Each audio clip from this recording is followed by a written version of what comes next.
오늘 우리 공동체 고백에 관련해서 함께 이제 말씀을 나누게 되는데요. 먼저 공동체 고백 함께 고백하고 말씀 나누도록 하겠습니다. 우리 공동체 고백 같이 하겠습니다. 우리는 세상으로부터 부름받은 하나님의 백성입니다. 또한 세상 속으로 보냄받은 그리스도의 제자입니다. 하나님을 영화롭게 하는 예배자가 됩시다. 이웃에게 열심히 복음을 전하는 증인이 됩시다. 한몸 된 교제를 나누는 건강한 지체가 됩시다. 아낌없이 사랑을 실천하는 봉사자가 됩시다. 훈련을 통해 그리스도를 따르는 성숙한 성도가 됩시다. 그리하여 우리 모두 하나님을 기쁘시게 하는 성령 충만한 생명의 공동체가 됩시다. 아멘. 오늘 우리가 이 공동체 고백 가운데 이제 두 번째 부분을 다루게 됩니다. 맨 앞부분에는 교회의 정의를 했죠.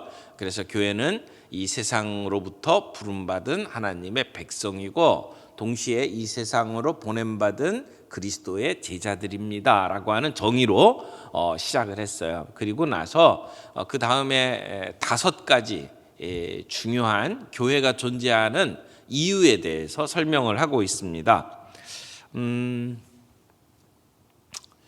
예전에 크리스찬 슈바르트라고 하는 분이 자연적 교회 성장이라고 하는 책에 최소치 원리라고 하는 그 이론을 소개를 해줬어요. 그 이론에 보면 이런 얘기를 합니다. 예전에 목욕탕에 가면 이렇게 물을 이렇게 퍼서 쓰는 이 바가지 있었잖아요. 이렇게 물통. 근데 그 물통이 나무 널판지로 되어 있는 물통이라고 생각을 해보세요. 근데 그 나무 널판지가 5조각으로 이루어졌다. 그렇게 생각을 해보세요. 그러면 이제 그 5개의 조각이 이렇게 연결이 돼가지고 물통을 만들잖아요. 근데 거기에 이제 물을 집어넣는데 어떤 널판지는 높이가 이렇게 정상적으로 높고 어떤 그 널판지는 좀 낮아요. 그러면 높고 낮음에 따라서 뭔가 변화가 있겠죠. 물을 그 안에 담궈 놓는데 물을 담아둘 때에 물이 어디까지 차죠? 널판지 높이가 제일 낮은 것까지 찹니다. 그러니까 아무리 다른 것이 높아도 높은 게 역할을 못해요. 제일 낮은 널판지만큼 물이 채워져요. 우리가 신앙에 있어서 중요한 요소가 5가지 정도로 찾을 수 있다고 보는데 쪼리고 쪼려서 한 5가지 정도로 찾을 수가 있다고 봐요. 근데 그 5가지 요소 가운데에 우리의 그 신앙의 높이가 어느 정도 되는지를 이렇게 점검해 보면 우리가 영적으로 얼마만큼 건강하게 사느냐, 또 우리가 어떻게 하나님께 쓰임 받느냐라고 하는 것을 보게 되면 그 각각의 요소들의 그 높이가 다 이렇게 채워져서 높아져야 되는데 어느 한 부분이 낮게 되어 있으면 그 낮은 것만큼 사람이 영적으로 쓰임 받게 된다. 그만큼밖에는 채워지지 않는다. 그런 이야기를 하고 있는 거거든요. 근데 성경에 나오는 우리 교회가 존재하는 이유 또는 각자 개인이 존재하는 이유를 쭉 살펴보면 한 5가지 정도로 정리를 할 수가 있다고 봐요. 먼저 마태복음 22장 37절에서 40절까지 말씀을 좀 보겠습니다. 마태복음 22장 37절에서 40절까지 말씀이에요. 교독하겠습니다. 예수께서 이르시되 내 마음을 다하고 목숨을 다하고 뜻을 다하여 주 너희 하나님을 사랑하라 하셨으니 이것이 크고 첫째 되는 계명이요 둘째도 그와 같으니 내 이웃을 내 자신같이 사랑하라 하셨으니 이 두 계명이 온 율법과 선지자의 강령이니라. 자, 마태복음에는 이제 2가지 중요한 계명 또는 명령이 나와요. 그래서 마태복음 22장에는 우리가 위대한 계명이라고 표현을 하죠. Great Commandment 이렇게 표현을 하는데 위대한 계명이라고 표현하는 이 명령이 22장에 나옵니다. 그리고 마태복음 28장에는 위대한 위임, 그래서 그 대사명이라고 표현하는 명령이 28장에 나오죠. 근데 이제 22장의 내용을 보게 되면 율법사가 찾아와 가지고 계명 가운데 가장 중요한 게 뭡니까? 라고 물어보잖아요. 그때 예수님께서 가르쳐 주신 말씀이 첫 번째가 되는 것이 하나님을 사랑하라 라고 하는 것이라고 정리를 해줘요. 하나님을 사랑하는 것을 다른 말로 표현하면 예배라고 표현할 수가 있어요. 예배. 우리는 하나님을 영화롭게 예배하는 자가 되어야 합니다. 그것이 하나님을 사랑하라 라고 하는 말의 핵심이죠. 하나님을 알고 하나님을 사랑하기 위해서 우리는 예배의 자리로 나아가게 됩니다. 내 마음을 다하고 목숨을 다하고 뜻을 다하여 주 너의 하나님을 사랑하라 라고 하는 것이 그것이 예배라고 하는 것이죠. 그 다음에 예수님께서 가르쳐 주신 두 번째가 뭐예요? 내 이웃을 내 자신같이 사랑하라 하셨으니 라고 이야기하죠. 이것은 아낌없이 사랑을 실천하는 봉사자가 되는 것을 의미합니다. 다른 사람을 섬기는 것을 의미하죠. 그래서 우리는 각각 받은 은사를 가지고 선한 청지기 같이 서로 봉사하도록 부름받은 존재다라고 하는 것을 이야기를 하는 거죠. 우리는 뭔가를 취하고 누리기만 하는 존재가 아니라 다른 사람들에게 기여하도록 부름받은 존재입니다. 그래서 우리는 다른 사람들을 섬기고 봉사하면서 기쁨을 누리고 우리의 삶의 의미를 찾게 되어 있습니다. 그래서 여기 내 이웃을 내 자신과 같이 사랑하라 라고 하는 것은 섬김 또는 봉사라고 말할 수 있을 거예요. 이 마태복음 28장으로 넘어가게 되면 우리가 그레이트 커미션이라고 표현하죠. 대위임이라고 표현하고 대사명이라고 표현을 하는데 이 28장 19절 20절 말씀도 같이 좀 보겠습니다. 19절 제가 있습니다. 그러므로 너희는 가서 모든 민족을 제자로 삼아 아버지와 아들과 성령의 이름으로 세례를 베풀고 내가 너희에게 분부한 모든 것을 가르쳐 지키게 하라. 볼지어다 내가 세상 끝날까지 너희와 항상 함께 있으리라 하시니라. 아멘. 이 대위임 명령은 한마디로 정리를 하면 제자 삼으라라고 말할 수 있어요. 제자 삼으라. 아까 22장에 나와 있는 명령을 한마디로 줄이면 사랑하라 이렇게 얘기할 수 있죠. 하나님 사랑, 이웃 사랑. 그런데 이 28장에 나오는 그 명령은 제자 삼으라라고 하는 것을 이야기하는데 그 제자를 어떻게 삼느냐를 따지고 보면 세 가지로 정리를 할 수 있어요. 첫 번째가 가라는 말씀을 하죠. 간다는 게 뭐예요? 가서 전도하는 거잖아요. 우리가 열심히 이웃에게 복음을 전하는 증인이 되는 것을 이야기를 합니다. 우리는 그 사명을 위해서 부름받았습니다. 그래서 전도, 복음, 선교 이런 표현들을 쓰는 것이 이게 우리가 존재하는 이유예요.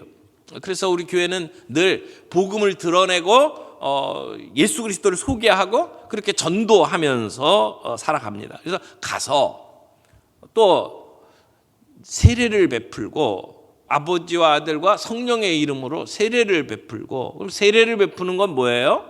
우리 식구로 만드는 거예요. 우리 예수의 제자의 무리 속에 함께 이제 동참하는 것을 의미하는 거죠. 그래서 하나님의 그 주신 일들을 함께 감당하는 그러한 제자단의 일원이 되는 것을 의미해요. 그래서 이 세례를 베푼다라고 하는 것은 다른 말로 표현하면 교제라고 표현할 수 있을 거예요. 그래서 우리는 교제하기 위해서 부름받았어요.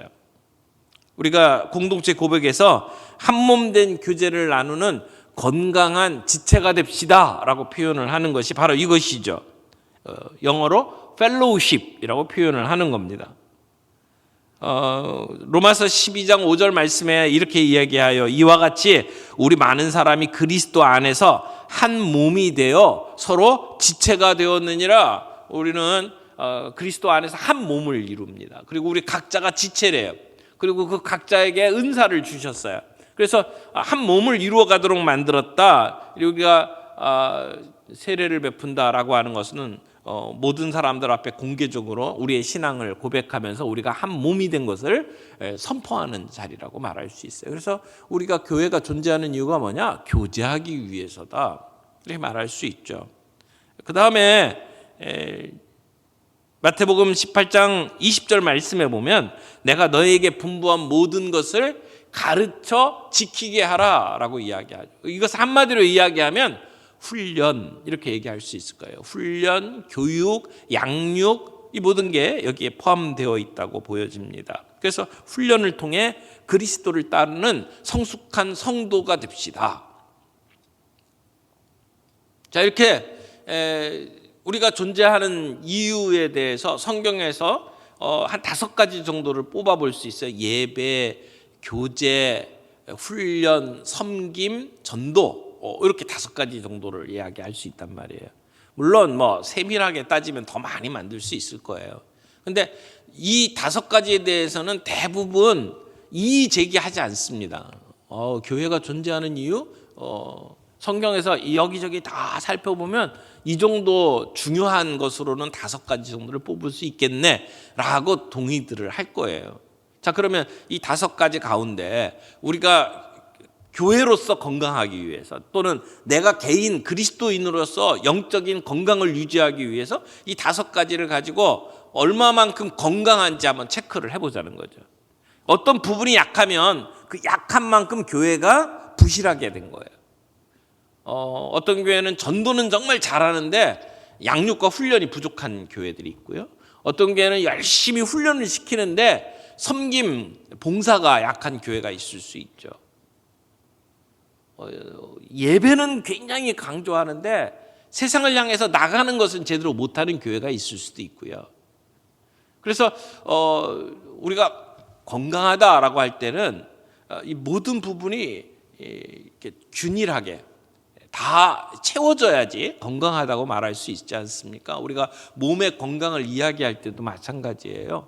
사람들이 뭐 소화기, 또 우리 사람들의 이 신경계 이 모든 부분들이 각자가 다 제 역할을 할 때 건강한 거지.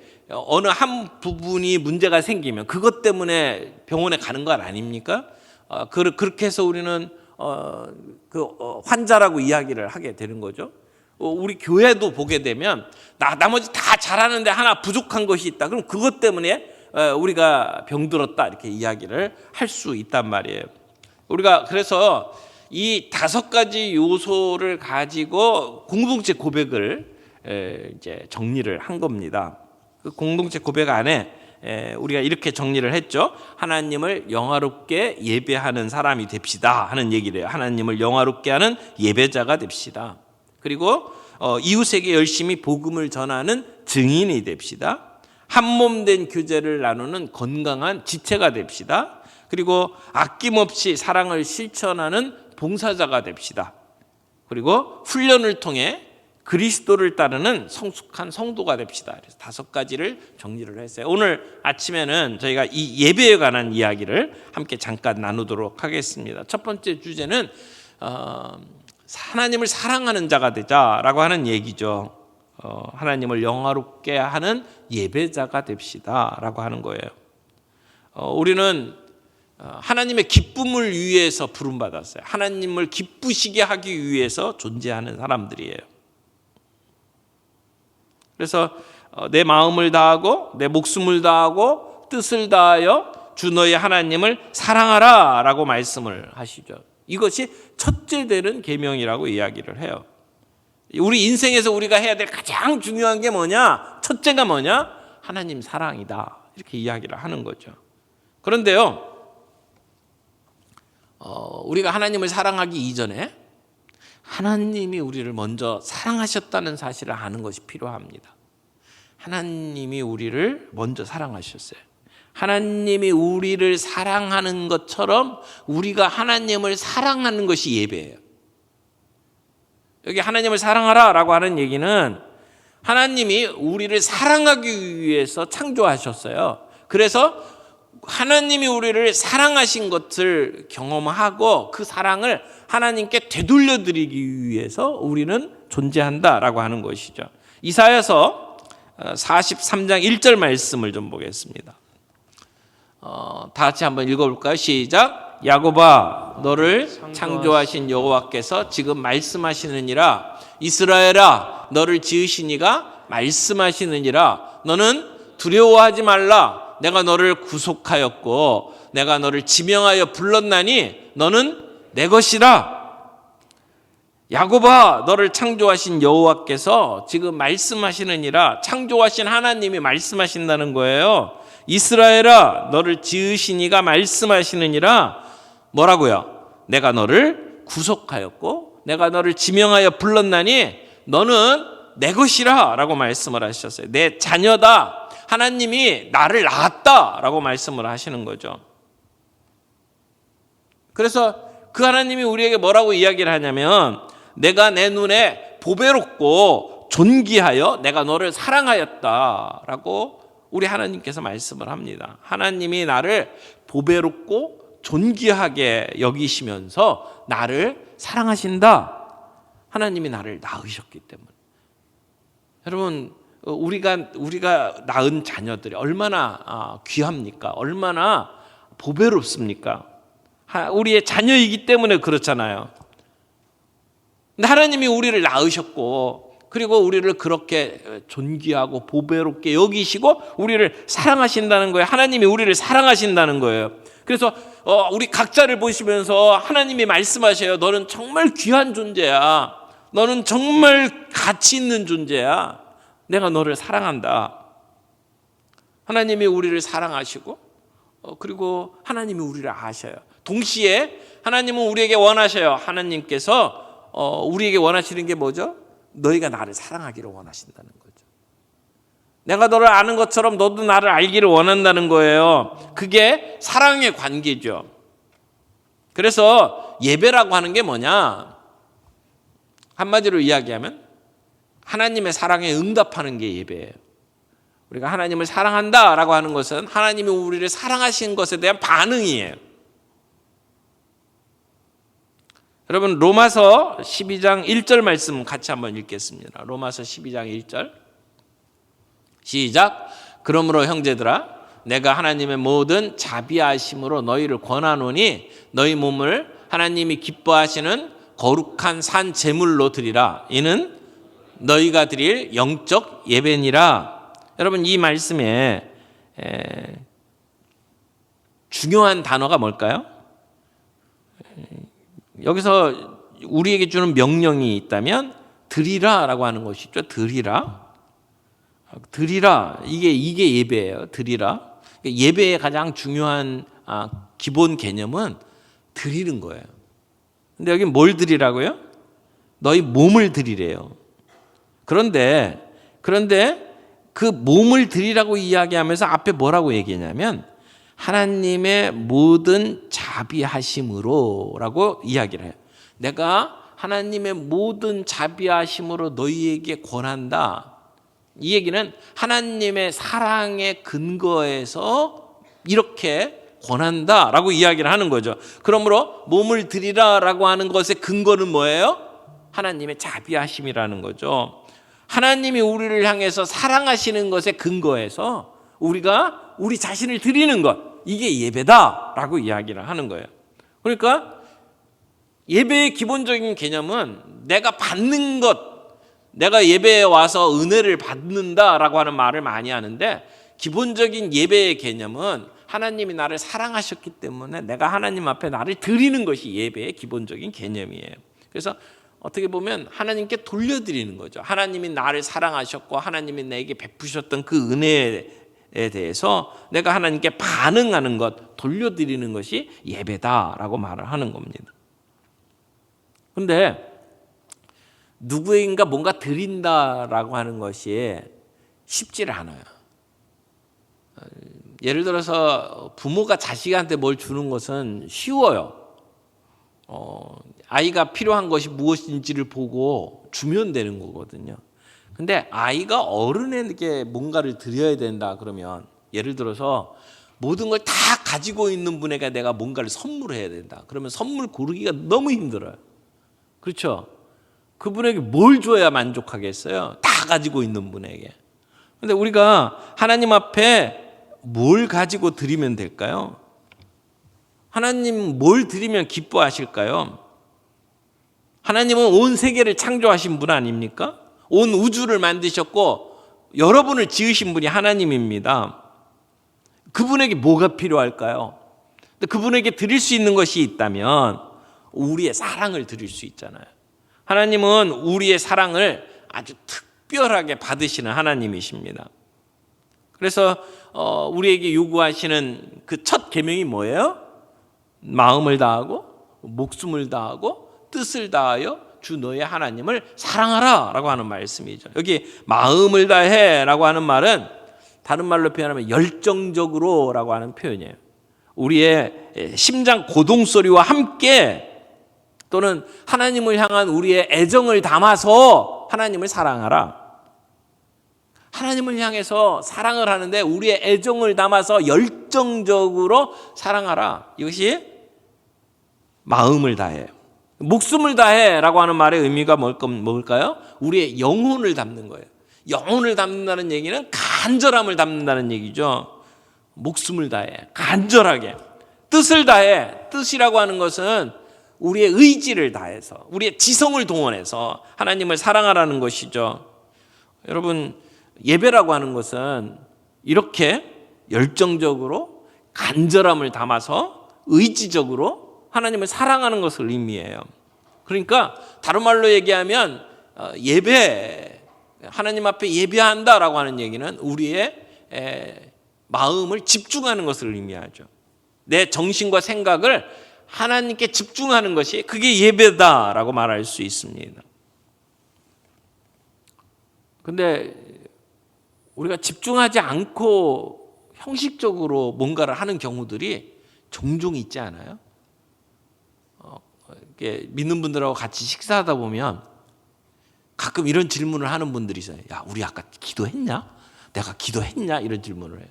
그러니까 기도를 했는지 안 했는지도 모르고 건성으로 기도했다는 얘기잖아요. 그래서 기도했는지 안 했는지 기억이 안 나서 또 기도하잖아요. 그만큼 우리는 형식적으로 기도하고 형식적으로 예배할 때가 많이 있단 말이에요. 뭘 기도했는지 조차 생각이 안 나는 기도. 그건 집중을 안 했다는 거죠. 우리가 예배를 드리면서도 예배 시간에 집중하지 않고 멍하니 앉아있는 경우들이 있죠. 찬양을 할 때도 그 찬양의 가사를 가슴에 담고 음미하면서 그렇게 마음을 다해서 찬양하지 못하고 그냥 찬양하니까 하는 거죠. 그렇게 집중하지 못하면서 하는 종교적인 행위가 과연 의미가 있을까요? 우리가 누군가와 더불어 사랑에 빠졌던 데를 한번 생각을 해보세요. 그 좋아하는 사람을 떨쳐버릴 수가 없잖아요. 무슨 일을 하든지 그 사람이 생각이 나잖아요. 그게 사랑에 빠진 모습이잖아요. 자다가도 아침에 일어나면 그 사람 얼굴이 먼저 떠오르잖아요. 우리가 하나님을 사랑하고 하나님께 예배한다라고 하는 것은 하나님을 향하여 우리의 생각을 집중하고 우리의 마음에 두는 것을 이야기를 하는 겁니다. 그러면 어떻게 하면 우리의 몸을 하나님이 기뻐하시는 제물로 드릴 수가 있을까요? 하나님께 우리의 몸을 드리는 방법이 뭘까요? 우리가 순간순간마다 하나님을 생각하고 집중한다면 좋겠지만 우리의 현실이 모든 순간에 하나님을 의지하고 하나님을 생각하고 집중하는 것이 쉽지 않잖아요. 그래서 우리가 하나님께 온전하게 예배하기 위해서 우리가 어떤 규칙을 만들어 놓는 것은 참 좋다고 생각을 합니다. 매일매일 시간을 정해놓고 그 시간에 하나님을 생각하는 그러한 습관을 가져보는 것이죠. 그게 아침 새벽이든 그게 점심시간이든 밤 늦은 시간이든 상관은 없어요. 하나님과 만나는 시간을, 하나님께 집중하는 시간을 여러분이 의지적으로 한번 만들어 보라는 거예요.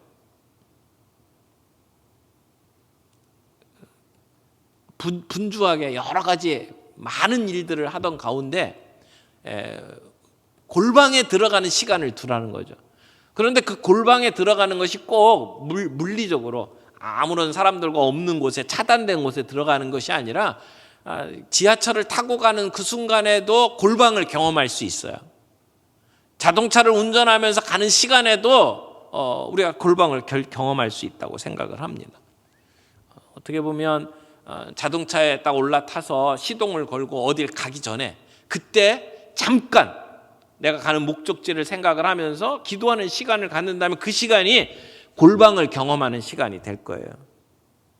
사무실에 가서 출근해서 조금 일찍 가서 한 5분 정도 책상에 앉아서 그날 할 일들을 생각하면서 하나님 앞에 기도하는 시간을 갖는다면 그 시간이 골방을 경험하는 시간이 될 거예요. 그래서 하나님과의 대화를 하는 시간들을 지속적으로 규칙적으로 한번 만들어 보는 습관을 가져보자는 것이죠. 그렇게 해서 이렇게 환기를 시키는 거예요. 어떤 사람은 30분마다 이렇게 알람을 맞춰놓고 30분마다 알람이 울릴 때마다 기도해야지 이렇게 생각을 하면서 순간순간 기도하는 습관을 개발하는 분을 봤어요.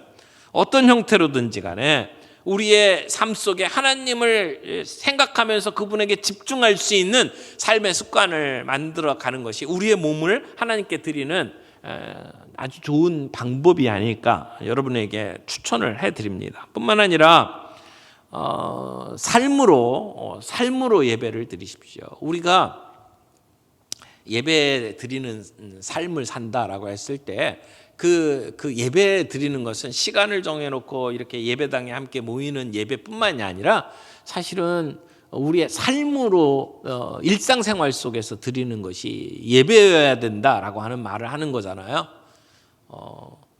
우리가 예배 드리기 위해서 저 문을 열고 이 자리에 왔어요. 그런데 사실은 우리가 예배를 드리기 위해서 저 문을 열고 세상 밖으로 나가야 됩니다. 그래서 우리가 드리는 예배는 단지 시간을 정해놓고 공동체로 드릴 때만 예배가 아니라 우리의 일상생활이 예배가 되어야 된다 이렇게 말할 수 있습니다. 그래서 우리가 예배 드리는 것은 꼭 예배당 안에서만 이루어지는 게 아니라는 것, 성경 공부 그룹에서만 예배를 드리는 게 아니라고 하는 것을 기억을 해야 돼요.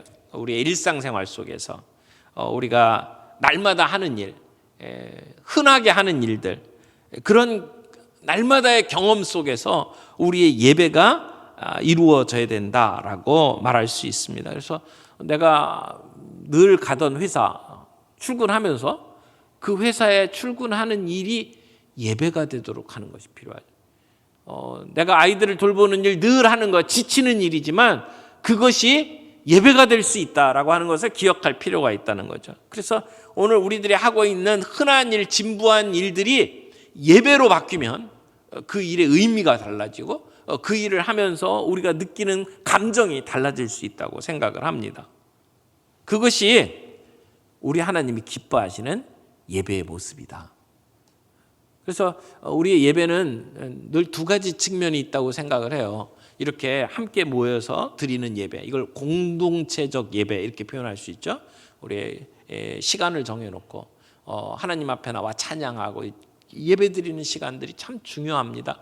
우리가 세상을 살아가면서 먹고 자고 누리고 하는 모든 시간들 가운데 정말 소중하게 여겨야 될 시간을 정해놓고 함께 공동체로 모이는 예배의 시간일 거예요. 그런데 동시에 우리의 삶으로 드리는 예배도 정말 중요하다라고 하는 것을 우리가 놓치지 않았으면 좋겠어요.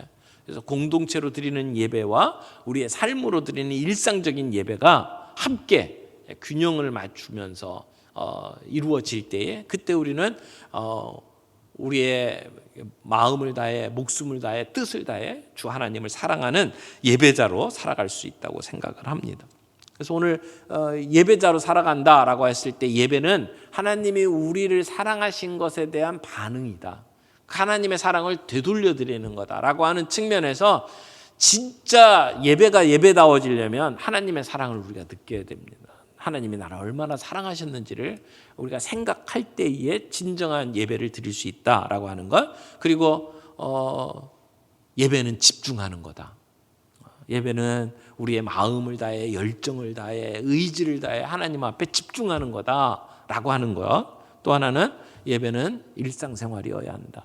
우리가 시간을 정해놓고 함께 모이는 공동체적 예배도 중요하지만 우리의 진부한 늘 하던 삶이 하나님 앞에 올려드리는 예배가 되도록 만드는 것이 우리에게는 정말 중요하구나라고 하는 것을 우리가 함께 생각을 하고 우리의 삶 속에 그 하나님과의 대화, 하나님 앞에 내 삶을 드릴 수 있는 습관을 좀 개발해 나갔으면 좋겠다. 어떤 습관들을 만들 것인지는 우리 각자의 삶의 패턴에 따라서 다를 거예요. 직장에 다니는 분, 가정에서 일하시는 분, 또 자녀를 돌보시는 분, 또 각자 가지고 있는 그 시간표에 따라서 달라질 수 있겠습니다만 그 시간이 새벽이든 그것이 밤늦게든 아니면 지하철을 타고 가는 시간이든 자동차를 운전하면서 가는 시간이든 그 하나님을 의식하면서 그분에게 대화를 하고 그분에게 집중할 수 있는 시간들을 개발해 나가는 것이 우리의 삶으로 예배를 드리는 정말 중요한 우리의 습관들이다라고 하는 것을